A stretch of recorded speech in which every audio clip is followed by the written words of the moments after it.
All right, I am back. Yes. Fabian West Yako has been holding the fort for us since I went away. Welcome back. I am back, guys. So United were in action. We are in action. We played against Newcastle United. I like that we put them in their place. Newcastle United have been that team where they feel that they've gotten there, but yesterday was a very good performance when United beat Newcastle United in the last game or the last home game in the Premier League at Old Trafford. We beat them by 3-2. What an exciting game it was. So we are here to look at that game. We are here to discuss everything. And matters are rising. Some players are leaving. Their departures have finally been confirmed. So Raphael, Varane, departure has been confirmed. Anthony Martial was also at the Old Trafford to wave goodbye. We'll be giving you a lot of updates on that. And we'll be doing the permutations. Do you want to play in a Conference League or the Europa League? We'll give you the breakdown of how it is going to be. Today we are joined again by Michael Akomia, the Messiah. Akomia? Oh, Kwame. Do you like Conference Kwame, League? I hope you are fine. I'm fine. I want to ask you a question. Do you like Conference League or Europa League? Choose one. Europa League. We'll give you the permutations on that. Let's make a quick turnaround. When we come back, we get straight into the issues here on United and Everything Football Podcast.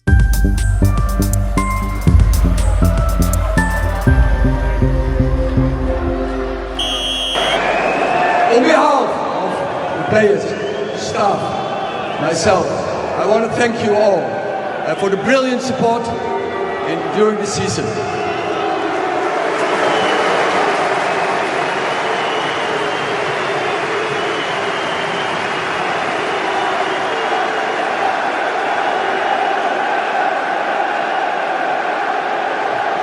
As you know, it wasn't an easy season, but one thing remained constant, and that was the begging of you for the team.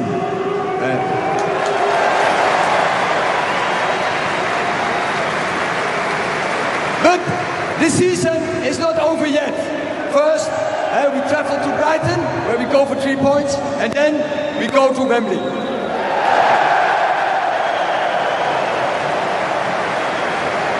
And I promise you that those players will give everything, but then everything, to get that cup, to win the cup, and bring him to Old Trafford.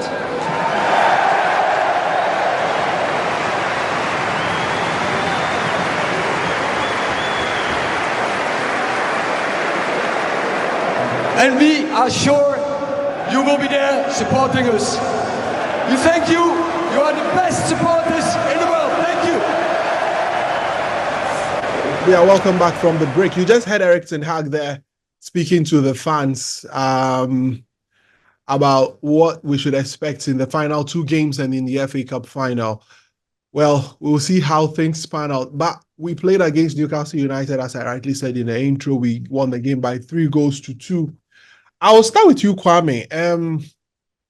In the last 2 games, I don't know if you've made the same observation that I've made. It's looked a bit more controlled, where we've sort of not allowed the team to create or have a go and leave those gaping holes in midfield. I don't know if you've made that observation. What's your thoughts on that? I mean, the approach, play, and everything. I have a famous line I always turn to. It's from a writer, Rick Riordan. He says, humans see what they want to see. The last game, we considered 16 shots. Okay. Yesterday, we considered 16 shots. 16. Mm-hmm. We were not as compact as people choose to see. Sometimes when you do win football games, it alters your perception. United haven't won a football game in a billion years. Yeah. So winning changes minds, changes perceptions. I don't think we're as compact as people are claiming that we were. I mean, you stretch it back to the Arsenal game as usual. You stretch it back to the Arsenal game. I'll stretch it back. I'll stretch it back to the Arsenal game. Casemiro was awful as usual. Amrabat had literally saved us from losing our our record, that our famous record. Casemiro had a ball cleared off the line. We were left off the hook on countless occasions. I remember Onana making a lot of crucial saves in the second half when we were actually 1-on-1 in the very last minutes. But when you do come out with a win, it always alters perception. Let me go all the way back to the Arsenal game. It had more to do with Arsenal's approach to the football game than us imprinting our style of football on that football match. First of all, we came into that game off the back of a drubbing, a very, very disappointing result against Crystal Palace, of which the team needed to react. Under Eric Ten Hag, not even talking about this season, stretch it all the way back to last season. Whenever we have a very, very bad result, a 7-0, a 4-0, a 4-1, most often than not, this team always reacts in the next game. It doesn't matter whether it results in a win, a loss, or a draw, but the team always shows some bit of character in the next game. That's why some fans always say, no matter what seems to happen, what's the player we see right again for the absence time. That when these players go into the next encounter, they do fight on the football pitch. And that's exactly what happened. Yet, I feel Arsenal's approach to the game as well contributed to how that game did go about. We did not concede so many shots because Arsenal were not as adventurous or attacking minded. They played the game like they just needed the results and get out of Manchester. And this is not the first time they've come to Manchester to actually play a pragmatic style of football. They did the same thing at Manchester City. They gave the game the respect that it needed to get in order not to lose that football match or not to draw points. A very professional performance by the Arsenal. So let's not get ahead of ourselves and think, over the last 2 games, all of a sudden we've seen some incredible change. We could so easily have lost that football game yesterday. If we are going to rewatch this game, we are going to do an in-depth analysis. I did not see much of a change. You want to see what you want to see, and that's fine. But I did not see much of a change. What I want to see is as many fit players back as possible, especially in defense, because going into that cup final, I don't want to see a Casemiro at the back. Hopefully, Shaw comes back because I don't know what Aaron Wan-Bissaka is doing, either at right back or left back, during this last stretch of the season.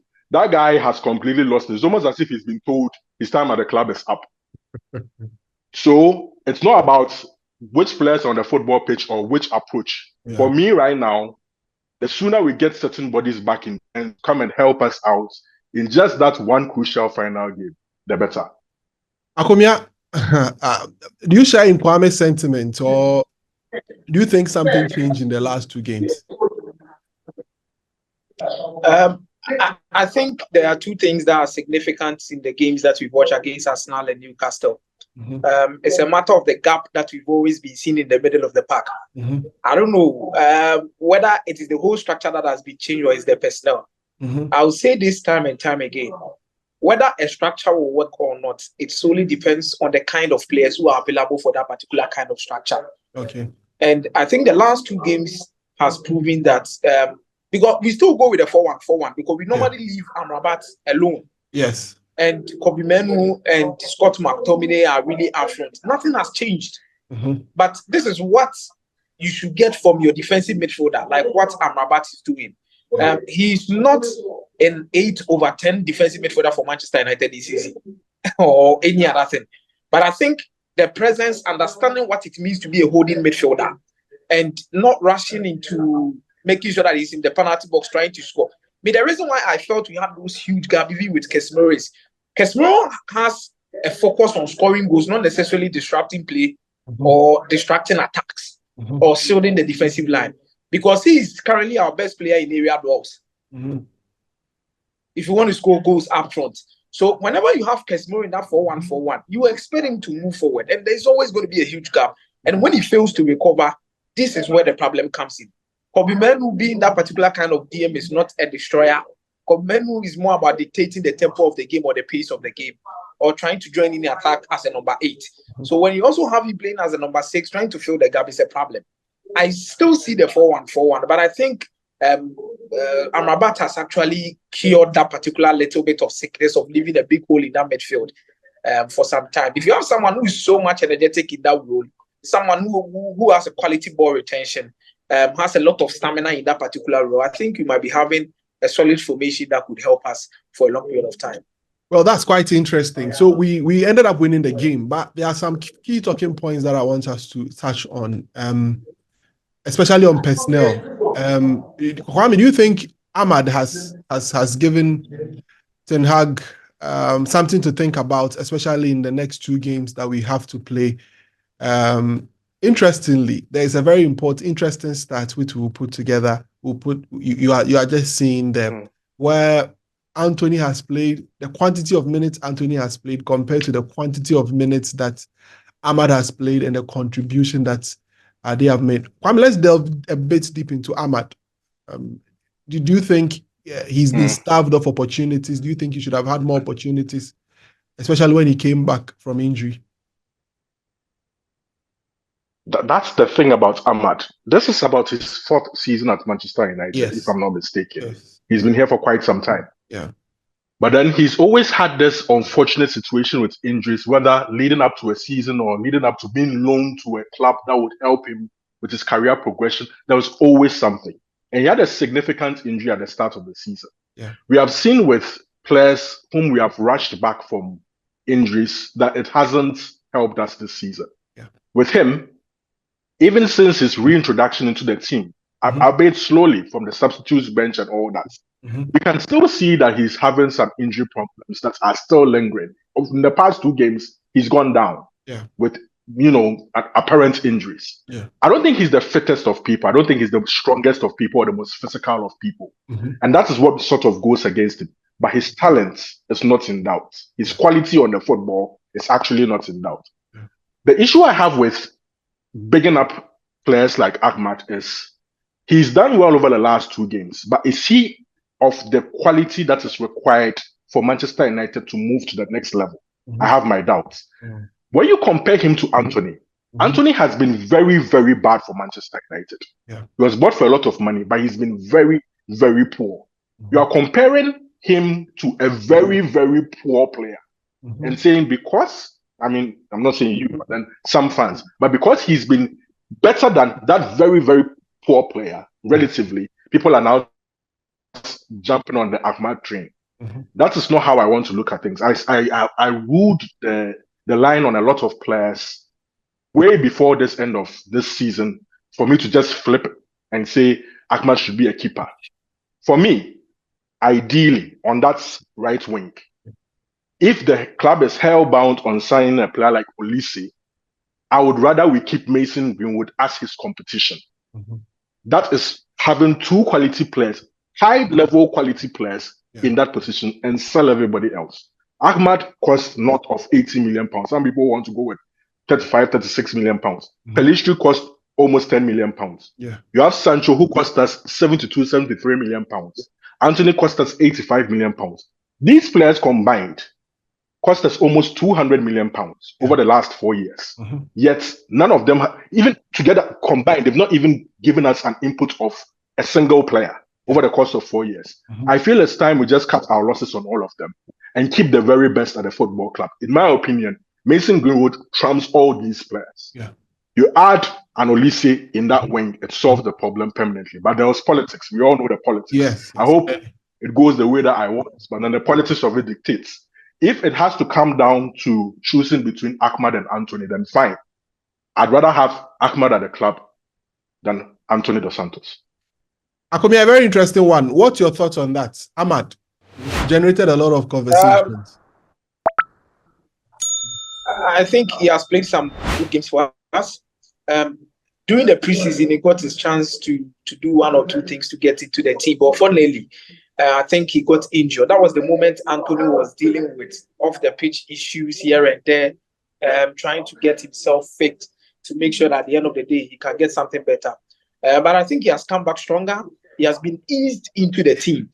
I can understand people's frustration and confusion when it comes to Ahmad not playing some games for some time and Anthony playing here and there. But you see, Ahmad came back from loan. Ahmad had serious injury. Psychologically, a lot of things had gone in, and we needed to manage him. to make sure that we get him at a point in time during the season where we can get the best out of him. So these are things I feel he has really captured the kind of opportunity he has actually had, and he's making it his own. And for now, he should be starting games ahead of Anthony. For now, I don't want to see Alejandro Garnacho in that particular right wing. Garnacho and Rashford should be fighting for the left wing. Then Ahmad and Anthony should be fighting for their right wing. But I think he has nailed that particular position in the last 2 games. His composure, body language, patience, level of ball retention, he keeps you in the game whenever you have possession. And he doesn't lose the ball easily. These are things you expect his quality trait for even most of our midfielders and centre backs when we are in possession. Yeah. Because he doesn't lose the ball easily. Mm-hmm. But our fullbacks, our centre back, they will lose the ball easily and there will be pressure on us. These are things you expect from your players. And the technical security he offers us, I think per his age and everything, he's literally growing to become one of our best players. Well, that's quite interesting. And these talking points will keep on, happening. People would always have their perspective with regards to some of these things. I feel that, yes, Ahmad needs to be managed. There are a couple of times that he's gone down, clearly, like you guys rightly said. He's still building that physical robustness that you need in games like this to be, in order for the player to move, grow into the kind of player that we want to see. Not to cut you off, but the same situation happened with Kobe Menu. He had some 2 bad games. Yeah. Recently, Kobe Menu was not himself when we're having bad results. Mm-hmm. We saw the level of pressure and the kind of expectation and things people said. Yeah. Garnacho has been carrying us, but when he does 1 or 2 mistakes, so these are things. Ahmad is definitely going to have a bad game. Of course. He is. So I agree with you when it comes to about the management part, managing these kids so well. We just can't throw these kids in. The club is just in a state of disarray. Nothing is really working. So we just can't be throwing in the kids like that just to hurt their confidence. Yeah. You can't be doing that. That's absolutely true. That's absolutely true. And that's where squad planning comes in. As a result of that, we would veer off a bit of the game. And the game has come to an end. What is left us with us at the moment is that we, in my opinion, we have to stay 8th. Because I don't want to play Conference League football. United, to every United, anyone connected to the club, stay 8th. Don't progress, because we don't want to put ourselves in a position where we play Conference League. It's either Europa League or no Europe at all, in my opinion. I'm sure Kwame and Akomea will share in that with me. But it was we'll get to that part. We'll just discuss that at the very end of this one. But it was a sending off for a lot of players. Raphael Varane. Quickly, let's listen to Raphael Varane's departing message for us. This is what Varane had to say when he brought out a video saying thank you and bye-bye to the Manchester United fraternity. Ready? Yeah. Let's go. To you guys, supporter of Manchester United, it's been an amazing few years to play for this special club and wear that shirt. First time I went to Old Trafford as Man United player was insane. The atmosphere was amazing.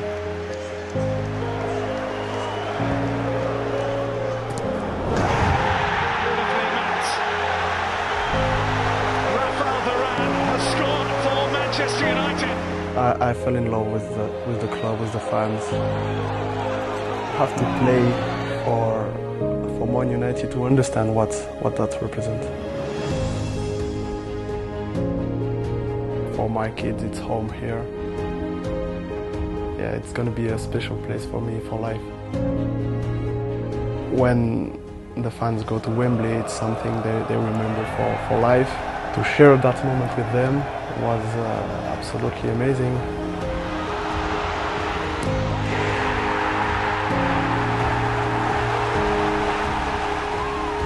Despite the fact we had a difficult season, I'm very positive for the future. The new owners are coming with a clear plan and a great strategy. I'll see you at Old Trafford to say goodbye for the last game at home this season. And it's going to be a very emotional day for me, for sure.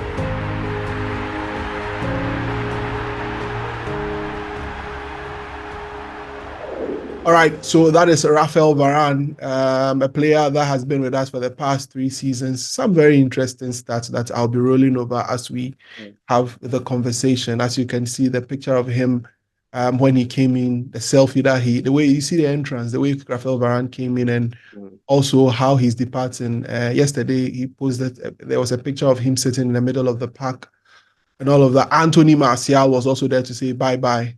I'm not sure if he will be releasing a video, but Kwame is the happiest man with Anthony Martial leaving the club. It's all over, thank God. You let me hear you. Why have you wanted this guy out of the club this much, Kwame? Why? What has he done to you? I've been waiting for this moment for 8 years. 8 years. And within this 8 years, it's not like he's not had seasons where he's been good. Even then, I've still been waiting for him to leave. What has he done to you? I was high on the... I can explain briefly, I can explain. I was high on the Anthony Martial train for the first season. But like I always say, sometimes we put players above the level that they are supposed to based on where the team is at. Mm-hmm. After Moyes left, United had gone on a huge low in Louis van Gaal's first season. And we're looking for heroes, new heroes to save us. And then from nowhere, we actually didn't know who he was. A kid who had barely played any games for Lyon or Monaco turned out to be our hero, and we all fell in love with him. Yeah. Then came a huge manager like Jose Mourinho, massive coach who has coached at the highest level. And he brings in a number 9 worthy of the Manchester United jersey in Zlatan Ibrahimovic, and tells this kid who has only had one very good season in football that he has to hand over that jersey number to the big superstar coming from France. And this boy threw a tantrum, went off social media, and was doing all sorts of things. And since then, his attitude on the football pitch, all his shenanigans off the football pitch, and then his injury issues. I think United fans have always put Martial at a level that he has never, ever been at. Yeah. Overrated is the word I've always used for him. Massively overrated for the fee that he was bought for and the position that he's played. Our number 9, who has not even scored 100 goals for us in 9 to 10 years at this football club. I could not wait. I have been waiting for the past 3 years. I've been waiting anxiously because he's given us nothing. Nothing over the past 3 seasons. Absolutely nothing. It's just since he signed his last contract, just he's had one good season. Making a lot of wages. Just making money. Making a lot of wages and spend a lot of time in the treatment room and with the bad bitches. That is all that he's been doing. And finally, the number 9 jersey is going to be ripped off him and given to people who are worthy of scoring goals for this football club. Proper number 9. We should sign a proper number 9. I beg you. He's gone. Au revoir. Yes. Choose. Bye-bye. Bon voyage. I don't even know how they say it in Chinese, but I'm glad to see the back of him. But let's discuss Raphael Varane. I mean, that video was quite interesting. What it was meant to be. I mean, I remember that transfer window very well, where we felt we were going to compete. We brought in Varane, brought in Sancho, brought in Cristiano Ronaldo. I mean, for Varane, we saw what he could give us when he was fit. Unfortunately, injuries had the best of him. He was clearly a player who couldn't take that massive physical toll over time, and as a result of that, had to also be managed in some way, somehow. But how do you assess his time at United, the time that he spent with us? Great player. I think we got him at the wrong time. You know, he was always tied to Manchester United in a way, even before he went to Real Madrid, if you know his relationship with Alex Ferguson prior to that. I think we got him when he was a spent force and an injury-prone player, when he had to manage his games, even had to retire from the national team and everything. We did not get Raphael Varane at his very best. Rolls Royce, I call him. But then, just like we got Ronaldo back to the football club when he was past his best, we sort of did the same thing with Raphael Varane. Yeah. I see him as a player who probably retires in a year or two. He's not going to go until 34, 35 years old. His knees can't hold. Yeah. You know, he's not been fit But he's been a consummate professional, not caused any problems all throughout his time. Absolutely. Shown that he's loved the club, played well when he is available. Yeah. But I always say, the best attribute of any football player is availability. If you are not available to start with, then you're just not value for money. So he spent the entire duration of his contract. There's no need for a renewal. We thank him for his services, for helping us win a trophy. Yeah. And I wish him the best of luck in the future. We hope that he will be also available for the final against Manchester City in the fortnight when we come up in that game at Wembley. I'm sure he would. It's a game he will be doing his very, very, very best to get himself ready for. And as you know, the Muppets put out a very interesting post that some meetings have been happening in Monaco, and as a result of that, squad planning for next season is about to start. So that meeting had said David Brailsford, who report has it that he's likely to lead the whole process of recruitment. For the next season. Jean-Claude Blanc, who is now the acting chief executive officer until Omar Barada picks up the mantle on 13th July 2024, and a lot of other people, the finance director who has been also appointed, were all part of this meeting. What's your expectations? We'll be doing the transfer window officially opens early next month, somewhere around the 13th of June 2024, and we'll be having a series on the transfers where we'll be looking at the various positions one after the other, the kind of players we need to fill it up and all of that. But Kwame, what's your general expectations on the players that we are supposed to let go and all of that, Kwame? We should be ruthless. For once, let's be very, very ruthless. Very, very ruthless. And I don't mean this in the lightest of senses. Yeah. There are players who have fortunately run out of contract. Others are on the brink of, just have 1 year left on their contracts. I don't think most of these players deserve renewals. Whoever just has a year left on his contract should be sold to help us with our financial situations. Very likely, we may not even qualify for Euro. Yeah. So you have to be creative in the market in terms of selling players in order to be able to make more money, to be able to spend more money. Yeah. So be ruthless, especially in our back line. I have my expectations in terms of the number of signings we should make for the first team. We should not make less than 7 new signings for the first. Okay. A couple of centre backs, the minimum. A left back, because of whatever that Luke Shaw and Malasia have put us through this season and seasons past. Yeah. A couple of central midfielders, because Casemiro has to be sold. It's time for him to go. Yeah. Like Varane, we didn't bring him at his very peak. He's given us a year, and that's just about it. Eriksen will be gone. Donny van der Beek will be gone. Sofian Amrabat will be gone. We need at least a couple of central midfielders there. Yeah. And in offensive areas, since we are hellbound on selling the likes of Sancho, probably Mason Greenwood, which I do not agree with, I'll continue to reiterate that I do not agree with it. But we're likely to sell him. We are likely to buy as a right winger. Everybody knows who that is, Olise. Yeah. And, of course, a centre forward. So if you put this together, at least 7 new signings. I would want more, but that's the minimum that I expect. I think Ineos will also sign players for the 3 club project, these South American players that we are being linked and all that. A bit of Todd Boehly kind of thing would be in there. But then for the first team, this is what I expect.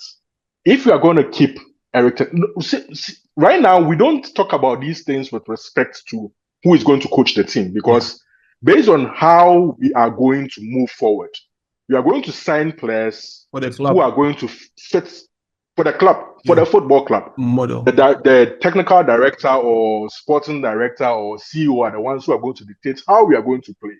Yeah. So it doesn't necessarily have to have the coach's absolute input in terms of the players that we are going to sign. Absolutely. We just need a coach who would coach these players to play the way that the club wants, be it Eric Ten Hag or somebody else.